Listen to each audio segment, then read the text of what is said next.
വെള്ളച്ചാട്ടത്തിന് താഴെ ഭാഗത്ത് തിരച്ചിൽ നടത്തുന്നവർ അവിടെ നിന്ന് മുൻപോട്ട് നീങ്ങിയാലാണ് ഈ സൺറൈസ് വാലിയുടെ താഴെ ഭാഗത്തുള്ള നിബിഡ വനത്തിനുള്ളിലൂടെ ഒഴുകുന്ന ചാലിയാർ നദിയുടെ കരകളിലേക്ക് എത്തുക. ആ ഭാഗങ്ങളിലും തിരച്ചിൽ നടത്തുന്നുണ്ട്. ഇപ്പോൾ നമുക്ക് ദൃശ്യങ്ങളിൽ കാണുന്നതാണ് ഈ പുഞ്ചി ഹെലികോപ്റ്ററിൽ ഇറങ്ങുന്ന ദൃശ്യങ്ങളാണ് ഇപ്പോൾ പ്രേക്ഷകർ കാണുന്നത്. ദീപക് മോഹൻ, ഇപ്പോൾ സംഘങ്ങൾ ദൗത്യ സംഘം ഇപ്പോൾ ഹെലികോപ്റ്റർ ഇറങ്ങുന്നതിൻ്റെ ദൃശ്യമാണ് ഇപ്പോൾ കാണുന്നത്. സൂചിപ്പാറയിലെത്തിയിരിക്കുന്നു.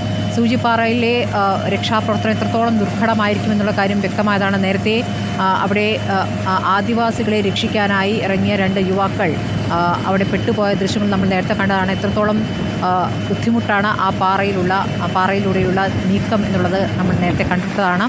ഉരുൾപൊട്ടി വെള്ളമൊഴുകിയ വഴികളിലൂടെയാണ് ഇന്ന് തിരച്ചിൽ നടക്കുന്നത്. സൂചിപ്പാറയിലെ സൺറൈസ് വാലിയിലും ചാലിയാറിൻ്റെ തീരങ്ങളിലും പ്രധാനമായും തിരച്ചിൽ നടക്കും.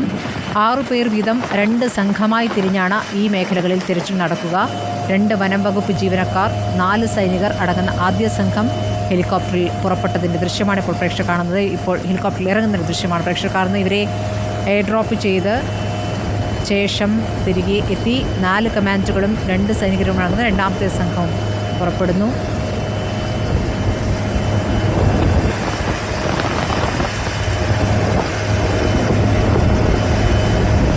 നിലമ്പൂരിലെ പോത്തുകൽ മുണ്ടേരി ഭാഗത്തുനിന്ന് 2 ശരീരഭാഗങ്ങൾ കണ്ടെത്തിയിട്ടുണ്ട്. ദുരന്തത്തിൽ ഇതുവരെ 402 പേർ മരിച്ചു എന്നുള്ള കണക്കുകളാണ് നമുക്ക് ലഭിക്കുന്നത്. അപ്പോൾ ഇന്ന് ലഭിക്കുന്ന മൃതദേഹത്തിൻ്റെ കണക്ക് കൂടിയാകുമ്പോൾ കണക്ക് വീണ്ടും ഉയരുകയാണ്.